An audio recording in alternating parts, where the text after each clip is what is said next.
I wanted to do a video last week dealing with what we can do right now to become better DJs that doesn't cost a thing.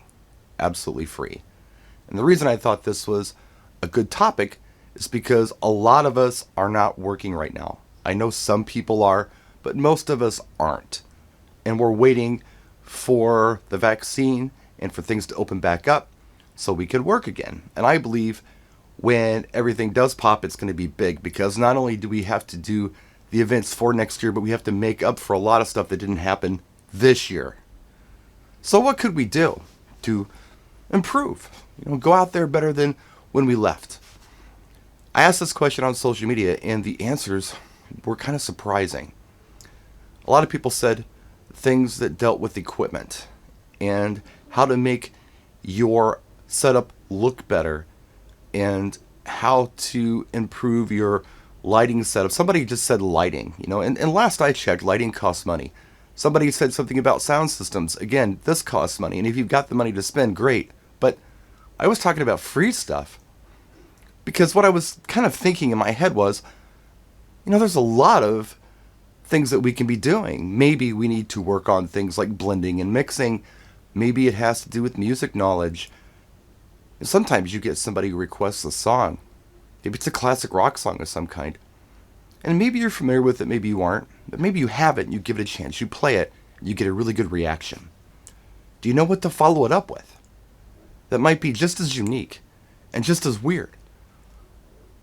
If you know some stuff about classic rock, maybe you can come up with something. I like calling that one-upping the request, and I love doing it. Somebody asked for Bye Bye Bye by NSYNC.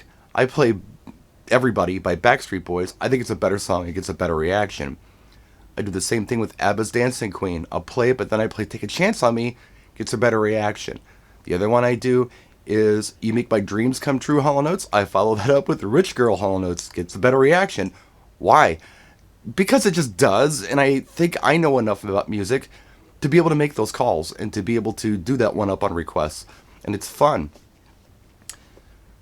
But it got me thinking about something else too. With all the responses that I got, are some of us out there all show and no go? We might look the part. We may dress the part. We may talk the talk, but do we walk the walk? Is looking good better than being good? If you're so concerned about your appearance and what your setup looks like and being symmetrical and cable management and all that, why are you so complacent with your actual abilities and skills as a DJ? It's odd to me. I don't know. All show and no go is what we used to call like a regular car with rims and flames on it. I mean, it looked pretty cool, but if you went to race it, it was just a stock car. It wasn't anything impressive. It was kind of a letdown, you know what I mean? It's almost like an overpromise, underdeliver. It doesn't cost any money to go onto YouTube and check out some new music. Check out some old music.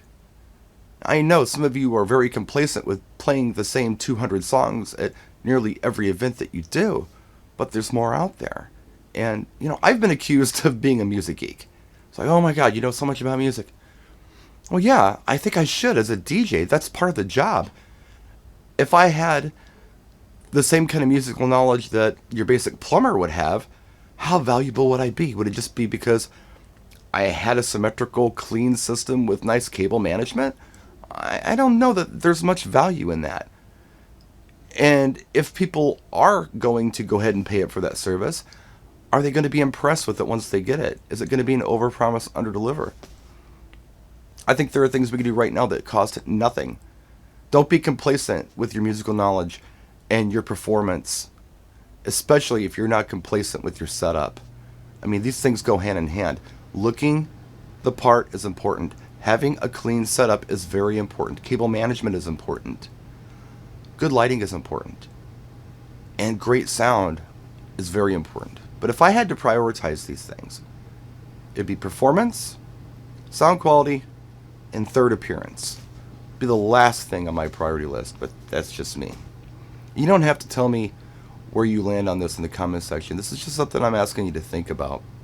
Having said that, I'm not going to ask you to leave a comment or like or subscribe or anything else, but it would be very cool if you did. I'd appreciate it, and I appreciate you. Thanks for watching. practice, and enjoy.